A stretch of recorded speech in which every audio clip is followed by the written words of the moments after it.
Hello, good morning, and welcome to Newsroom here on GH1 Television with me, Awusi, Dede. Let's take a look at our headlines this morning. And this morning, NPP Ashanti Regional Chairman Wontumi faces fresh charges over alleged 14.3 million Exim Bank loan fraud. Opposition New Patriotic Party demands immediate release of its Bono Regional Chairman, Abronya DC, as Minority Leader chides Circuit Court 9 judge over his arrest and handling of his case. Suspect in East Legon murder arrested over Ben's body at Legon bypass as police say victim was lured and killed by a friend.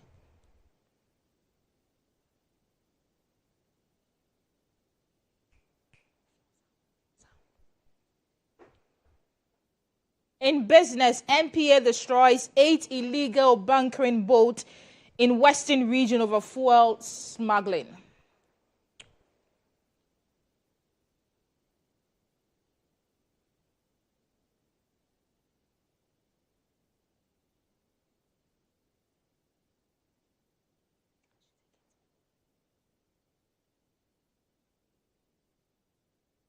WHO declares Ebola outbreak in Congo an international emergency. We have details of these and many more coming up shortly. Stay with me.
Thank you so much for joining us this morning. The news is coming to you live from our Platinum studio here in Accra.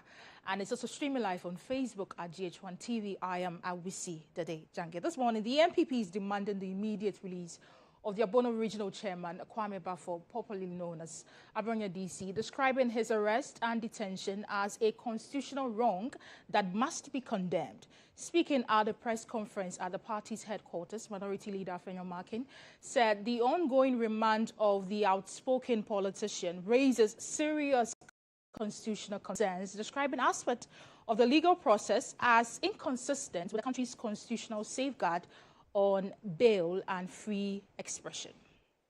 The Bono Regional Chairman of the New Patriotic Party, Kwame Bafo, popularly known as Abronya DC, was remanded into custody for 2 weeks on Wednesday, May 13, 2026, over ongoing investigations into alleged misinformation and offensive public remarks.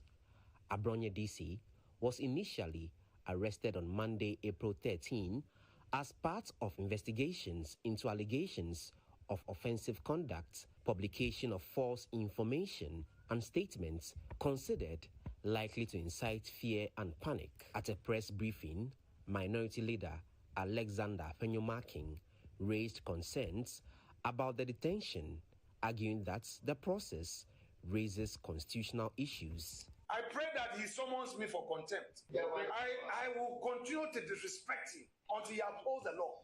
He's gone beyond his judicial function. And it is not his first. It's as if he has been selected purposely to achieve this. He doesn't talk law. I don't know whether he ever passed his law exam. It's a shame on the judiciary. And my Lord Bafuboni must pay attention to this. For whatever it is, it's about his legacy. Is that the legacy he wants to leave? Because if he allows him to go home, if he grants him bail, he's likely to talk again. So he should remain in custody. In fact, at first, his pronouncement was that Abronya should go to Insawo until the case is finally determined. He's already prejudiced the outcome of the case. The minority leader also questioned the neutrality of the judge. You are to be the guardian of liberty. That's right. Not instrument of power. I now address you, my respected learned members of the bench, and I've used respected advisedly, and I do so with gravity. This moment demands. The 1992 Constitution, my lords, vests judicial power in your hands as the judiciary and charges you with a solemn mandate. While calling for the immediate release of the Bono Regional Chairman, the minority further hinted at plans to summon the Inspector General of Police and the Chief Justice to Parliament to answer questions. Let's have a conversation on this particular presser. A private legal practitioner joins me on Zoom, Justice Abdullahi. Good to have you on the program, sir. Justice, can you kindly unmute? Oh, my apologies. I thought. Right. I'm sure you've seen what the presser was about. They are saying that detention and arrest of Abronya DC is unconstitutional. You are a constitutional lawyer. With your expertise, what are your thoughts on these? I think sometimes politics takes away lots from our legal discussions. And so when politicians, particularly when lawyers who are into politics, try to make mountains out of molehill, these are some of the comments you hear. When a crime is alleged to be committed, and the person is alleged to have abused and insulted the whole court, and any allegation that an arrest of that nature is unconstitutional, for me, is rather, to say the least, the most preposterous comment I've ever heard in my life. There are indeed bases for effecting an arrest, and I'm sure that my minority leader is very much aware of the legal processes in effecting an arrest. And so long as an arrest goes through that process, and it's alleged to be hinged upon a crime committed or alleged to be committed, or even yet to be committed, I do not see how that is in breach of a constitution. So it is clear. It is a clear case of people relying on politics to redefine what constitutions and the legal parameters of subjects of this nature are. And I think it is just better to dismiss such comments and then focus on what really amounts to legal and what doesn't amount to legal. Is the arrest legal? Is it in line with the laws? If it is yes, at this point as I sit here, I'm not privy to the entire circumstances of how the arrest was effected, and so cannot say whether or not it's lawful or unlawful. But to go to the extreme point of even describing the arrest as unconstitutional, for me, it's even more difficult to appreciate. And then I cannot understand the mindset of the minority leader in coming to this kind of conclusion. Right, let's narrow the conversation to bail and prolonged remand. You know, part of the submission yesterday was the fact that he was remanded for 2 weeks, and that has raised concerns. We know that bail conditions and everything connected to that is at the court's discretion. But would you say two week remand is proportionate? Indeed, the law actually requires that when a person is in custody, remands should not exceed 2 weeks. So typically what you find is that when a person is in custody, remands are always either a week or 2 weeks. So it is clearly in line with the law. But if you're asking me whether it's proportionate with the crime alleged to be committed, that would take a deeper conversation going into the merits of the arrest and all of that. But it's a discretion. Does the court has a discretion to do what it has done? Absolutely yes. You may complain, you may cry foul, you may scream and do all that you do. However, if it is lawful, if the judge has the authority to do that, in this case, yes, the judge has the authority to do that. Is there a crime for which reason the judge has done that? Absolutely yes. Is it right for the judge to do that? It's absolutely the discretion of the court. No one can dispute with the court the level of authority that it has in dealing with matters such as this. Would it be reasonable for a judge, looking at the entire circumstances of the case, to remand the person? That takes the conversation to a different level. That, I may, as I keep saying, will not be the most appropriate judge in this matter. However, if the judge has the right to do that and has done that, your right is to appeal it, or you go back to the court. You go to the High Court. You can go to the High Court to secure a bail. There are a lot of avenues to address these concerns.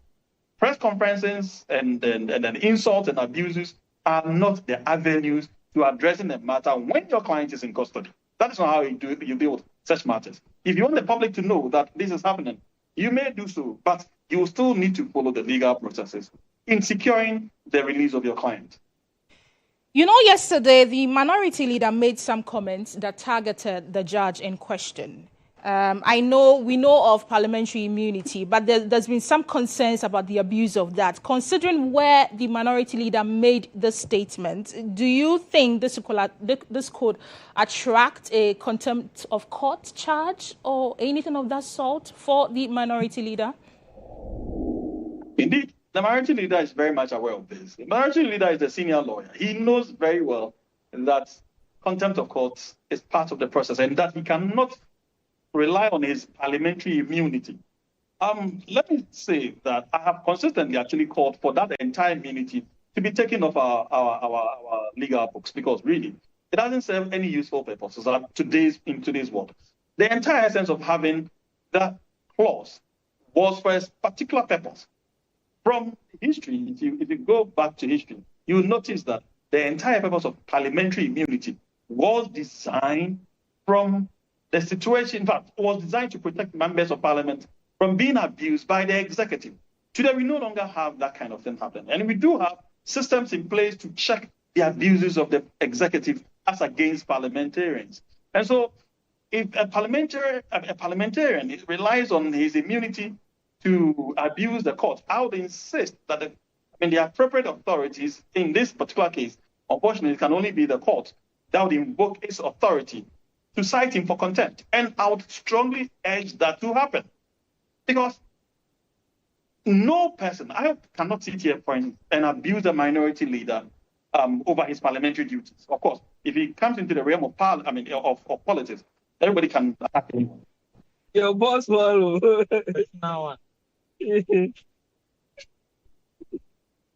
There's no money. Yeah, now that I'm going to withdraw the money. So I'm putting this one back.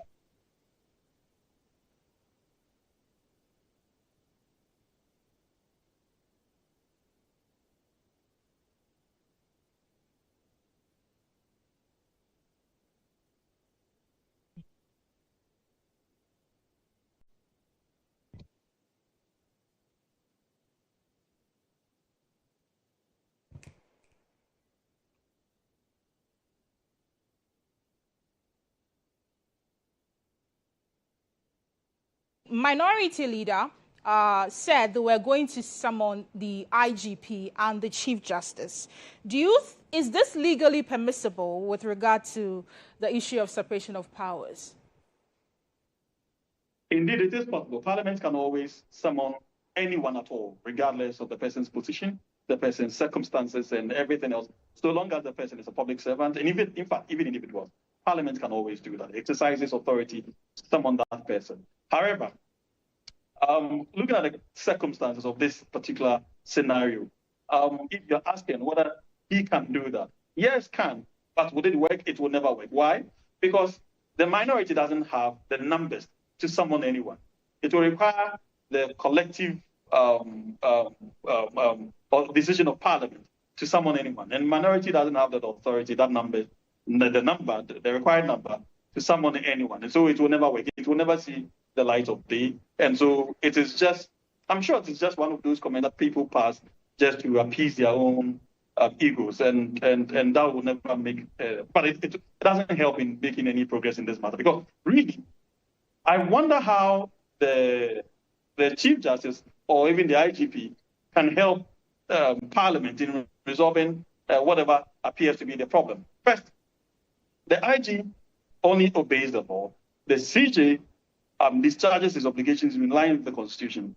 And so summoning them can never stop any arrest, future arrest, or rearrest, or further rearrest of anyone. It will never stop it. If there is a crime or suspected crime. All right. Thank you so much. Justice Abdullah is a private legal practitioner giving us thought on what's been happening on that particular story. Let's do court-related stories, because the Ashanti Regional Chairman of the NPP, popularly known as Chairman Wontumi, has been slapped with fresh charges, including defrauding by false pretense over a 14.3 million Exim Bank loan case. Chairman Wontumi, together with Thomas Entry Bosiako, who is at large, and Wontumi Farms Limited, are facing 4 counts of charges per the charge sheet filed on May 15, 2026. That was signed by the Deputy Attorney General, Dr. Justice Ramsay. Chairman Wontumi is personally facing 3 of the 4 counts of charge of defrauding by false pretense, contrary to Section 131 of Act 29, altering of a forged document, contrary to Section 169 of Act 29, and money laundering, contrary to Section 1 Clause 2C of the Anti-Money Laundering Act. Our legal affairs correspondent, Mutala, is on phone to bring us up to speed on details of this particular case. Mutala, what more do we know on this case?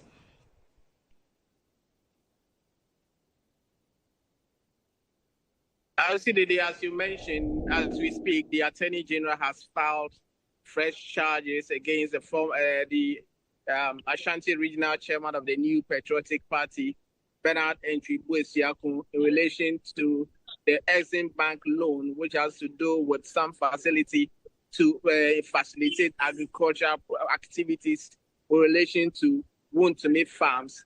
What has been put on record is that Chairman Wontumi himself, one brother, Thomas Entry Bosiako, who is at large, and the company, Wontumi Farms, have been separately charged 4 counts together, and they are expected to be arraigned this afternoon before the High Court, where their respective plea will be taken in relation to the charges that have been leveled against them. So if you put all these things together, since October last year, 2025 till now, 3 separate charges have been filed against the Ashanti Regional Chairman of the New Patriotic Party. And I will say that a short while ago, the case which has to do with the Tano Nimri Forest Reserve has just come up. So you could see a short while ago, the first prosecution witness in the matter, one Edward Okuokun, who used to be the general manager of Akunta Mining, has testified. In fact, his cross-examination has come to a close, where he made, among other things, why he has decided to testify against Chairman Wontumi. He said that when they were arrested, and sometime when they were arrested and granted bail, Chairman Wontumi made it clear, or made it known to his family, that he, as Chairman Wontumi, has nothing to do or has done nothing wrong, and was pinning everything on him. And he also, looking at how the situation is and the evidence on record, he believes that walking straight to the Attorney General to offer himself to testify in relation to this matter is something that he has looked at it. It's something that he felt would serve him right. So that is the basis for which he went to the AG's office to tell the AG that I know much about this very case and I want to offer myself as a prosecution witness. Nowhere was he influenced to have come to that determination. So before Justice Rubiaiti, he has testified, he's been cross-examined, and has been discharged. What is clear now is for the prosecution to present their next witness in relation to that. So that case has also been adjourned in relation to Chairman Wontumi. Is there any other case in court then, aside Chairman Wontumi's case? Yes, earlier the case of the former Executive Deputy Director of National Service Authority, Giftio Mensah, has also mounted the witness, has also appeared in court, and the first prosecution witness is testifying. Remember that since January, when the prosecution began to adduce evidence by way of the first prosecution witness mounting the witness box, they have made a series of applications to halt the trial by way of stay of proceedings. All of them were dismissed. he and his lawyers make the point that they are before the Supreme Court for the Supreme Court to stop the High Court from proceeding with the trial. But the High Court makes the point that, yes, tomorrow is a different day. There's no express order from the highest court for the High Court to stay proceeding. So today, the witness was in the witness box, and he tendered in some evidence, some document, and some exhibit, which has to do with some contract that was signed by the former National Service Authority Deputy Executive Director, Gifty Owari-Osei. So as we speak, the business of the day has come to a close by way of the prosecution, indicating that they are done with their evidence in chief. The witness has tendered the witness statement in evidence or has been adopted as his witness statement by the court presided over by Justice Audrey Kokuvite. His lawyers, led by Gary Nimakumafu, has started to cross-examine him to test the veracity of his testimony before the court. But that case has also been adjourned to Wednesday.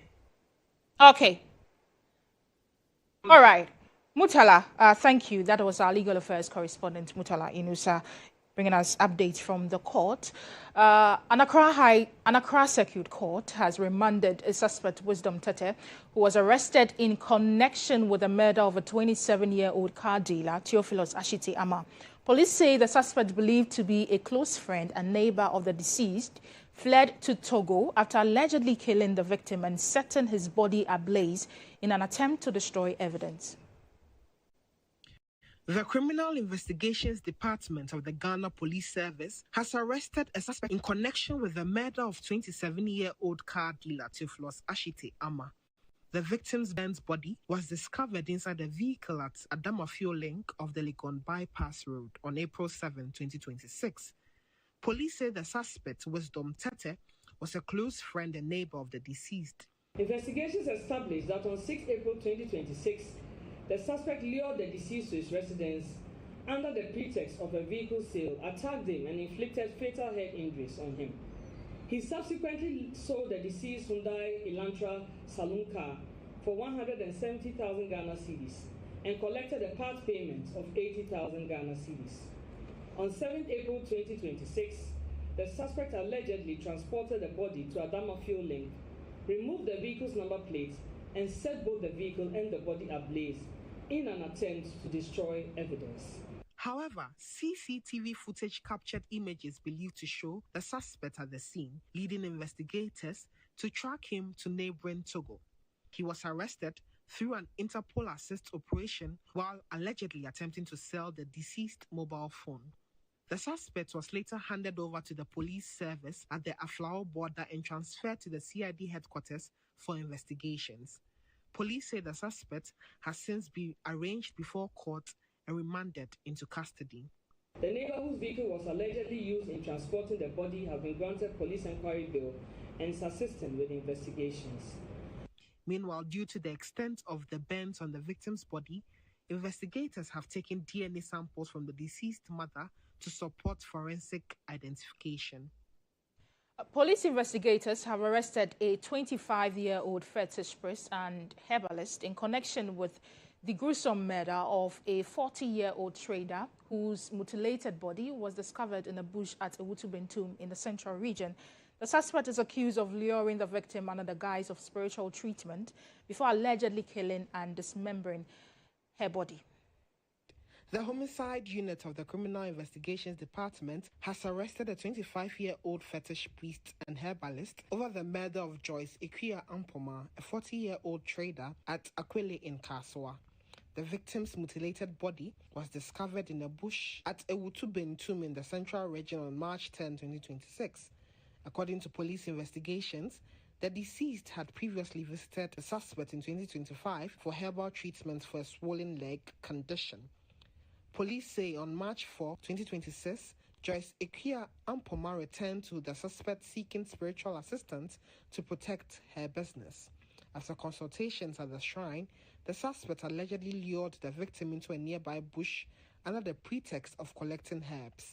Investigators say the suspect then attacked the deceased from behind with a cutlass, dismembered the body and concealed the remains in the bush and went away with some body parts. The suspect was put before the Adabraka District Court on 13th March 2026 and remanded into police custody. The court subsequently granted a motion ex parte for an exhumation order to enable the police retrieve the buried body parts. On 17 March 2026, the suspect led the police to Mafi Avedo in the Volta region, where the deceased head was exhumed and deposited at the police hospital mortuary. Once known for its bright lights, the Kwame Nkrumah Circle Enclave, popularly called Circle Dubai, is now being described as a shadow of its former self.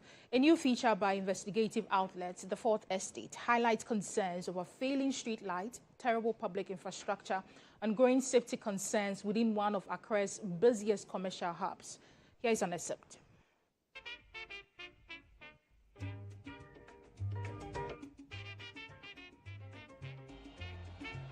Brothers and sisters, the Kwame Nkrumah interchange is only one of many transportation projects that the government has committed. It is my honor and privilege on this great day in the year of our Lord 2016 to declare the Kwame Nkrumah interchange road project duly opened to traffic.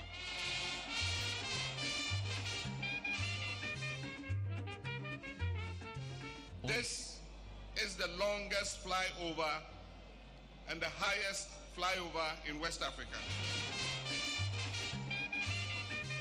After Mahama's first tenure, the light went off. It's affecting the business entirely. You can see that everybody, by this time, everybody is closed and gone because there's no light. But if there's light, by now people are all over this place, moving and selling. But because there's no light, they've all gone home. They are having their way to steam. Because it's just stealing are going on here because of that light issue. Because where there is no light, anything can happen. Sometimes I'm a German for back, and yeah, look, but now Kojini Panabag night. I'm on so called street light any promotion. A higher drivers na Kitakano, a high any. It is a bia when you like to be a let me call a tree and some way to my dance and what to my driving.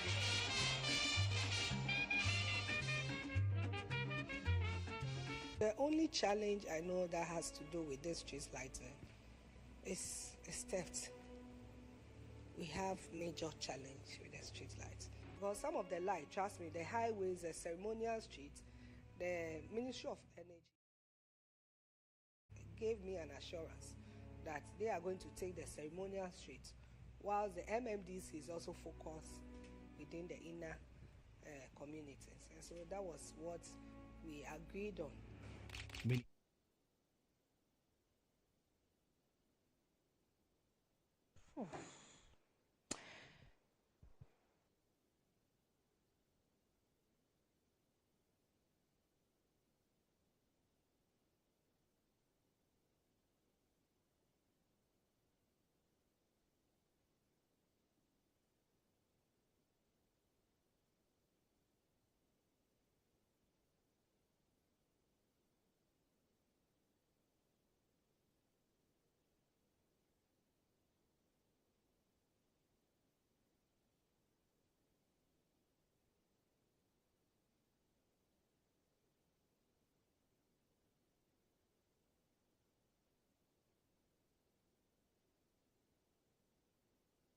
Local governance expert Richard Fiadimo has accused duty bearers of deliberately neglecting the routine maintenance of traffic lights due to a lack of incentives.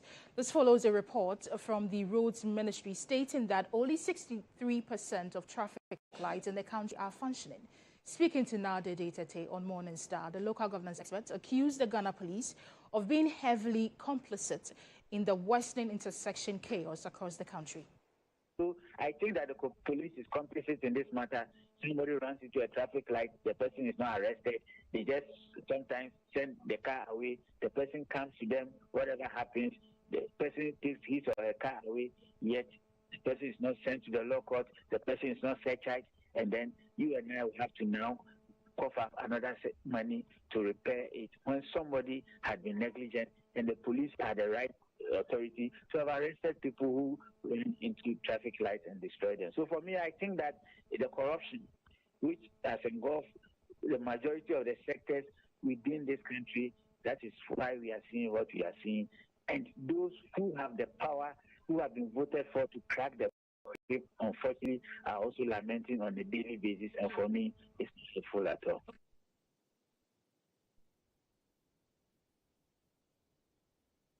Well, let's hop on to social media with what you've been saying on this particular matter. Nanama Akwa is in the studio. Thank you, Dede. This is something that affects us all. So here is what you had to say. We have Kweku, is the Minister of Traffic lights in front of the Supreme Court of Ghana and the one in front of the headquarters of the Ghana Police Service haven't been working for the past 15 months, he's asking there. Ebenezer Annan, assuming we have empowered our technical universities, this should come handy for them to put their skills at the disposal of the nation for such a critical safety need. But here we are talking plenty and doing little. Tony, let us get the remaining 37% back to work, Honourable Minister. Alfred, good work, Honourable, keep it up. Billy Benjamin, make us proud of your leadership, period. We also have Nana, please come and check Dakuman traffic, it's not working again. Kojo says the biggest traffic light in whole KK House is not working for over a month now, yet we have an assembly and MP's office close to it. People who know the distance between the assembly, Ho Central MP office and the traffic light. They are waiting for someone to die before they fix it. We also have Simon. Upper West only has 3 or 4 traffic lights, so it definitely won't affect the figure. Efia, complainant or fixer, they thought governance was all about Eyezu. We also have Chris. It's good you identified these. Let engineers fix the remaining 37% throughout the country. Benzino, Minister, 10%. Go check police headquarters and fire service headquarters traffic lights. Since 10 years, he says, and still counting. Apia Kusi, ask yourself how many Ghanaians see functioning traffic lights every day in their communities. If a significant portion of traffic lights across the nation are defective, is that what makes Ghana as poster boys globally? Francis said, I believe he meant 36% rather than the 63. We also have T-Man. With 10 years plus experience in traffic signal engineering, we're eager to support the government's efforts to enhance road safety. How can we collaborate with the Ministry of Roads and Highways? Well, there's somebody trying to bring a solution there. Our next comment, traffic lights may look small, but when many stop working, it affects safety, traffic flow, fuel consumption, and everyday stress for drivers and pedestrians alike. Hopefully, we see more attention given to road infrastructure maintenance across the country. Galazi. So far, only Finance Minister and Minister of Roads and Highways are the people who are really working. That's his opinion. And that is what we have. Continue to send us your messages on Instagram, Facebook, and on X, and we will surely read them out for you. This is a major issue. Let's hope that these comments and the minister's comments will make sure that this will change to be closer to 100%. My name is Nanama Akwa. Back to you, Dede. Thank you so much, Nanama Akwa, for bringing us what people have been saying on social media. Let's do more stories. A devastating road accident has turned the life of a dedicated teacher in the Upper East region upside down, leaving him bedridden and struggling to return to the classroom he once loved. Now battling a damaged arm and a damaged hip joint, John Afugu says without urgent surgery, his dream of teaching again may never become a reality. John Alali Afugu is a teacher from the Atuba community in the Binduri district of the Upper East region. He was affectionately known in his school as Teacher John because of his dedication to his pupils and passion for teaching.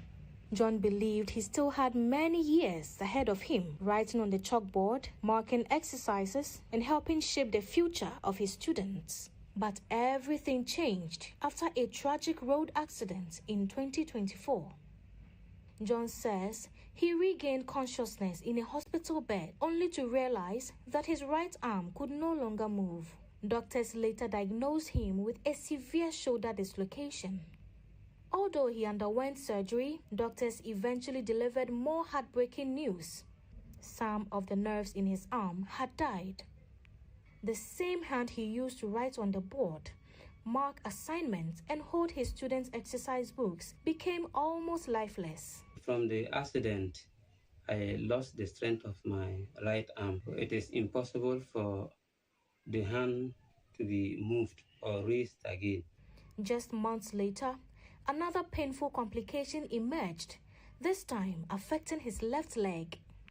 After undergoing an X-ray examination at an orthopedic hospital, doctors informed him that his hip joint had severely deteriorated and would require urgent replacement surgery.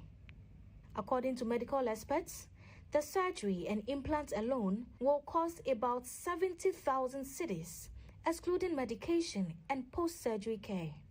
John says his savings are exhausted while his family is already financially overwhelmed. So I want to plead to my dear people, Binduri district, the DCE, our MP, to at least have mercy and then come to my aid, whatever amount they can afford to help me. But despite the pain and uncertainty, he refuses to give up hope.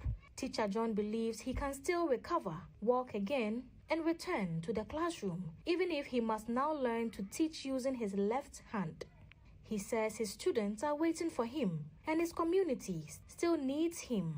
That is why he's appealing to the public for support to help him undergo the life-changing surgery. Anybody who is watching this video and it touches his or her heart and listen, should try and help me undergo this surgery so that I'll be able to go to my workplace. To the people of Binduri, the Yapa East region, and Ghanaians everywhere, John Alali Afugu is pleading for a second chance at life. He says he's not asking for pity, but for an opportunity to stand on his feet again, return to the classroom, and continue doing what he loves most, teaching the next generation. The Chief of Tinga and Savannah Region Council of State member Gariba Abutu Samson has declared a zero tolerance against drug abuse and environmental destruction. According to him, the growing menace is destroying the future of many young people in the region, hence the need for a proactive measure. There is more. The Chief of Tinga and Council of State member for the Savannah region, Gariba Abutu Samson, has expressed deep concern over the increasing rate of drug abuse among young people in the region. Speaking at the launch of the Tingaru Asa Foundation at Tinga, Alhaji Samson stressed the need for urgent action to protect the youth from substance abuse and environmental destruction linked to illegal mining activities. He called on traditional authorities and community leaders to join the fight by enforcing a total ban on drug abuse and activities that destroy the environment.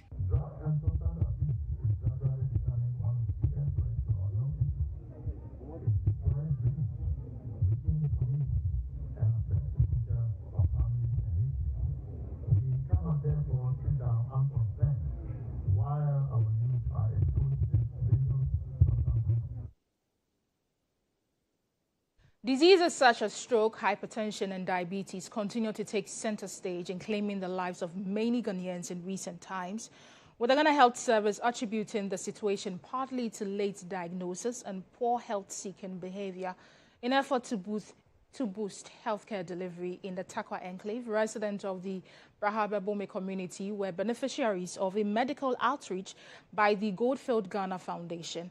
The HEAL program is aimed at improving health screening and access to medical services within its host communities. In a bid to inculcate the habit of frequent health screening among people in its host communities, Goldfield's Ghana Foundation organized a free medical screening together with an NHIS renewal service for residents of Brahabebome community in Takwa, with about 1,000 persons, including children, benefiting. President of the Society of Family Physicians of Ghana, Dr. Baba Damwa, noted that the screening recorded more chronic disease cases as compared to acute conditions. According to her, the exercise remains crucial in promoting healthy living and encouraging early detection among residents. When you go out to the community to screen, you have people who don't even feel well, don't feel sick, feel, oh, let me come for medication. So we get a lot of healthy people we are screening. Then we also pick up their acute conditions and then the chronic conditions. But so far, the chronic conditions are more than the acute conditions in this screening that we are doing. We are coming to your doorstep to pick it up so that it doesn't even worsen for you to come to the hospital. And we break all those challenges of accessibility to healthcare, finance to healthcare. The Society of Family Physicians of Ghana this morning, in collaboration with Goldfield Foundation, is putting together everything to make sure that there's no barrier at all to accessing quality, good health care for the people of Tapa today. Speaking to the GH1 news team, Secretary for the Goldfields Ghana Foundation, Razak Yakubu, explained that the initiative forms part of efforts to improve healthcare delivery within the foundation's host communities. He stressed that the increasing rate at which young people are dying in recent times influenced the decision to organize the program to help identify the causes behind the worrying trend. The medical outreach program, which we are now calling HEAL program, is quarterly because after our interaction with Ghana Health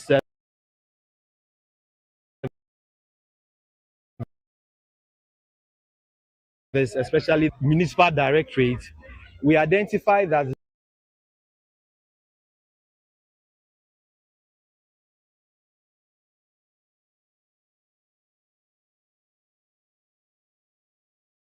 a program such as this, the data that we take, we identify the prevailing health conditions in the communities, and then we can collaborate with the Ghana Health Service to intervene. Meanwhile, manager of the National Health Insurance Scheme for Takwa Insayem, Stephen Ayombisa, commended the initiative and called on other corporate organizations to emulate such gestures as part of their corporate social responsibility to host communities. First, I think is the place for that.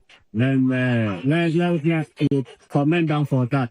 Let me take this opportunity to also urge other companies, other corporate entities, whether it's in the money sector, they should also emulate what government has done. You know, you have to, what you call the catchment area as an institution, as a company, whether a mining company or whatever. Invite us. We will come and register your paper. If it's within the month of May, we'll come and do that free of charge for you. The Goldfields Foundation Medical Outreach HEAL program is a quarterly health screening initiative aimed at identifying patients with underlying health conditions while providing essential healthcare services to communities within the operational areas of Goldfields, Ghana. This is still Newsroom here on GH1 Television. We will be back with business stories. The Business Brief is brought to you by CompuGhana. Passion.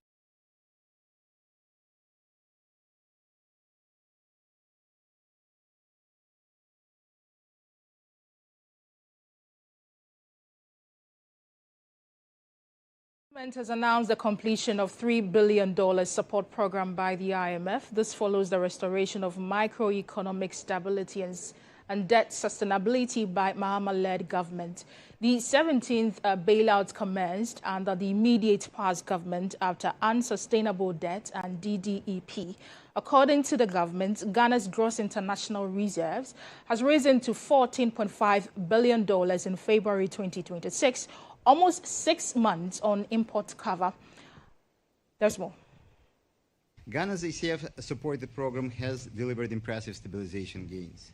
Inflation has declined rapidly, reserves have been rebuilt, and confidence in the CAG has been restored. Fiscal discipline improved markedly, with a strong primary surplus and sharp decline in the debt ratio. Despite fiscal consolidation, what is very impressive, growth has been very strong and even stronger than what we expected, supported by broad-based private sector recovery and robust exports. These outcomes reflect determined policy implementation and progress in debt restructuring, and they mark an important turning point. Well, the Minister for Finance, Dr. Kayzer Latoforsen, says government is not in a rush to borrow from the international market. According to him, the exit marks a definite end of Ghana's financial bailout. This milestone represents the restoration of macroeconomic stability and debt sustainability. Following the derailment of the IMF program as at end 2024, the government of President Mahama acted decisively to bring the program back on track and to recalibrate it by implementing a front-loaded fiscal consolidation, bold expenditure rationalization, and strong structural reforms. These efforts have delivered tangible results. The PCI is a form of technical assistance engagement with the IMF. It is a non-financing instrument designed to help countries implement economic reforms and signal commitment to policies that the financial market will be very comfortable with, and unlock financing from private investors and other development partners. For the avoidance of doubt, PCI does not provide financial bailout, but it will offer continuous capacity development, confidence boosts to the market, and deliver a catalytic effect for fresh financing to Ghana. Well, the Member of Parliament for Trefueti-Mokwa constituency, David Vondi, has praised the government's decision to exit the IMF program. Speaking on GH today, the MP says the NDC government is committed to listening to Ghanaians and prioritizing economic discipline. He emphasized that the government's approach of avoiding excessive borrowing and maintaining fiscal discipline in economic management is a step in the right direction. We took a decision to implement policies that will bring our inflation rate into single digit to ensure that you are able to plan for tomorrow. It's a decision. I agree with him. But we've decided as NDC to take a decision that is not harsh to the economy, a decision that will bring the Ghanaian people together and to grow this economy, a decision that will build our infrastructure, a decision that will leverage on what we have in our hands, a decision not to borrow profligately and to do it whimsically and capriciously. It's a decision that we've taken to make a homegrown policies that will inure to the benefit of the Ghanaian people. You see, asking the IMF to be here with us, to continue to do it with us, is a mark of showing that you don't have it all covered alone, and that we needed to work together, and that we needed to grow this economy together, and that we still will need international influences and considerations because we don't live in isolation. It is because economic management policies and decisions must be thought through that we cannot do it in isolation. It is because when you are moving, you need somebody to be watching your back. In simple terms, it is just making sure you are disciplined. It is a decision that we decided to take to make sure this economy grows together with the Ghanaian people. It is not a decision that will create trouble and to create economic situations for the Ghanaian people that. Meanwhile, a member of the NPP's communications team, Ibrahim Bashiru, says credit for Ghana's exit from the IMF program should go to Ghanaians rather than the government. Speaking on GH today, he explained that the NPP government took what he described as painful but necessary decisions that laid the foundation for the exit before the current administration took office. He further argued that Ghana is not fully out of the IMF program, noting that the country is still under a post-credit arrangement framework. What I will do is rather to give the credit to the Ghanaian people, including the Honorable Ato Forsen, myself, and all of us who are Ghanaians, that when that painful decision was taken, we had to endure it as a nation. And so to give the credit to Ato Forsen, and will not give credit to the market woman at Awusi, to the food farmer at Tepa, and all the people, to the pensioner, and all the people who endured that painful decision that we took in this country, that created that fiscal space for the NDC to be able to do some of these things that he started Ato Forsen for. If you say Ato Forsen has contributed, me, I'm one person, I don't care when you praise people, provided they've done well. But to give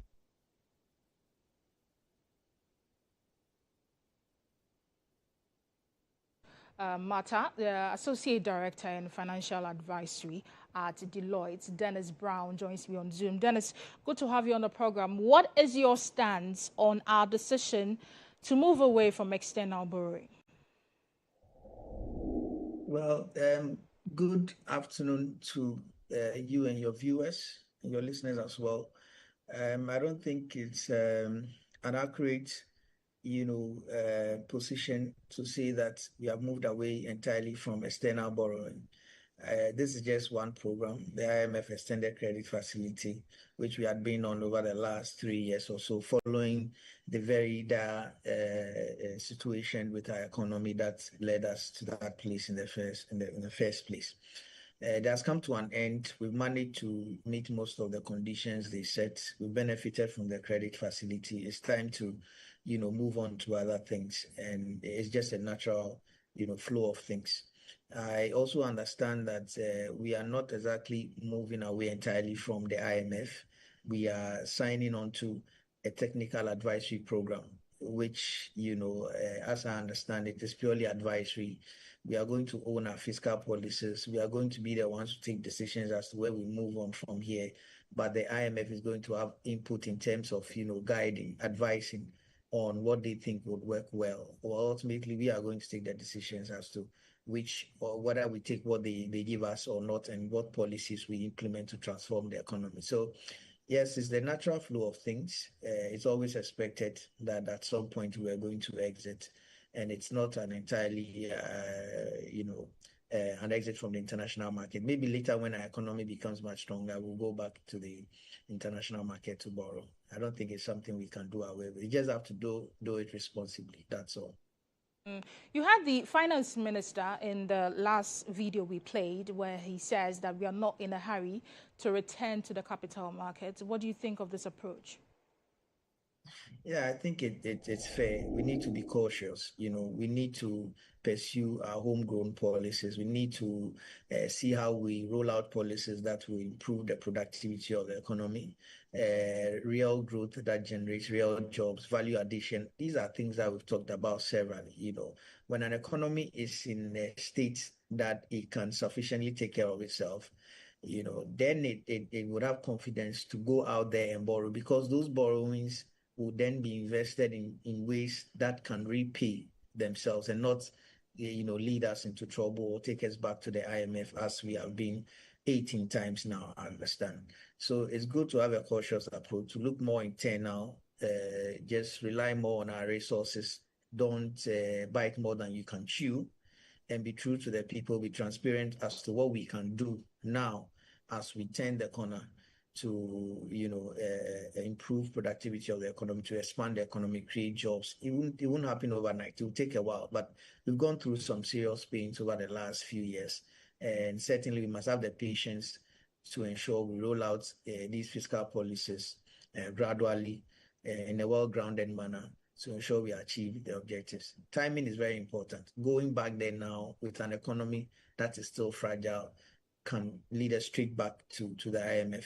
And so I think it's apt, it's in the right direction to say, look, we are not in a hurry to go back there. Let's strengthen our economy. Let's ensure our economy is in the state where it can easily pay off any such loans before we go out there to go and borrow. Okay, thank you so much. Dennis Brown is an associate director and a financial advisory at Deloitte. It's time for sports now. The Business Brief was brought to you by CompuGhana, passion for technology.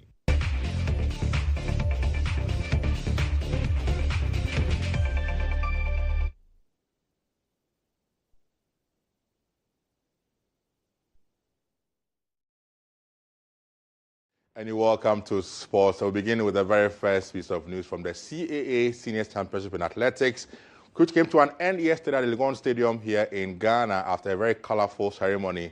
And of course, 5 days of competition at the grounds. It all came to an end yesterday at Legon, and it came down to the 4x400 meter relay, and Zimbabwe crowned the championship up when their relay team won the very last event on the tracks in the 4x400 meter relay. Zimbabwe to the group. Before that, though, we had several athletes in the 200 meters final go through, and when everything was done and dusted, South Africa came tops in the medal table as they grabbed most of the medals at stake in the games held in the course of the previous or last 5 days from Monday to yesterday. It was intense back-to-back action at Legon Sports Stadium. It all came to an end yesterday. Of course, the rain interrupted the closing ceremony that was planned yesterday for the closing of the championship held in Accra, Ghana.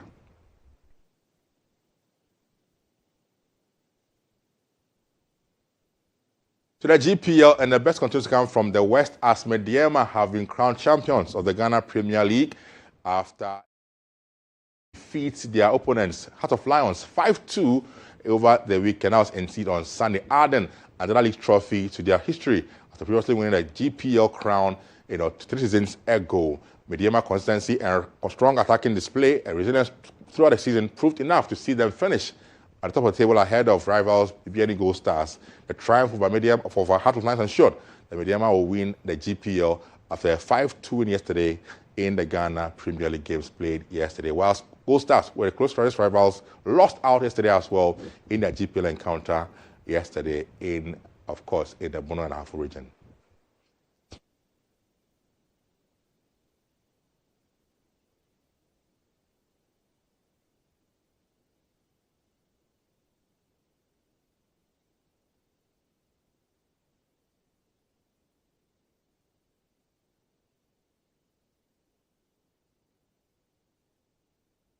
Women's football now, and Hazaka Ladies have also been crowned the winners of this year's FA Cup for the women after edging out Army Ladies 5-3 on today at, of course, Kukurantumi. The highlights for the encounter ended 1-1 after regulation time, forcing the game into penalty shootouts to determine the winner. Hazakas held their nerve from the sport to claim the prestigious title and add another trophy to their history. The victory marks another big achievement for the second-based club as they continue to cement their place among the top clubs in women's football in Ghana.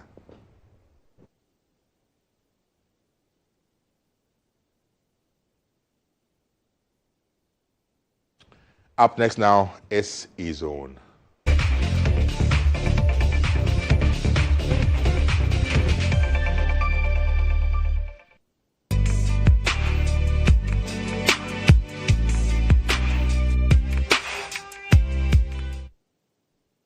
The Minister for Tourism, Art and Culture, Ablaji Fagomashi, has crowned Ghanaian Afro-pop singer and songwriter Wiyala as Fugu Queen and Tourism Ambassador at a colorful ceremony held in Funsi in the Wa East District. The event brought together government officials, traditional leaders and residents to celebrate the award-winning artist, widely known as the Lioness of Africa, for her contribution to promoting Ghanaian culture through music and performance. The minister described the honor as a long-awaited recognition of Wiyala's consistent effort in projecting Ghana's identity on the global stage and praised her for remaining deeply rooted in her cultural heritage while promoting local traditions.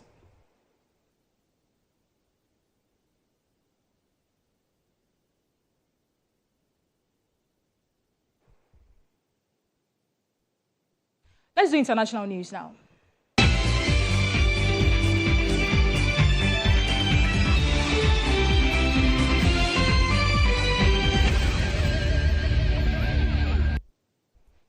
The World Health Organization has declared an Ebola outbreak in the Democratic Republic of Congo a public health emergency of international concern. The agency said the outbreak in Congo's eastern Ituri province, which has seen around 246 suspected cases and 80 deaths reported, does not meet the criteria of a pandemic emergency, but it warned it could potentially be a much larger outbreak than what is currently being detected and reported, with significant risk of local and regional spread.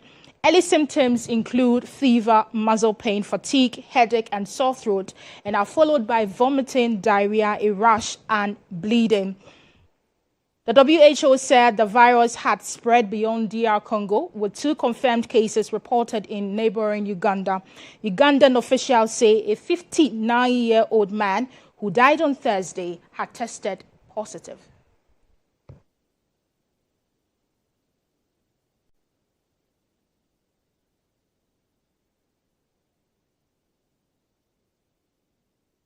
And that brings us to the end of Newsroom here on GH1 Television with me, Awusi, Dede, Jange. Have a wonderful afternoon.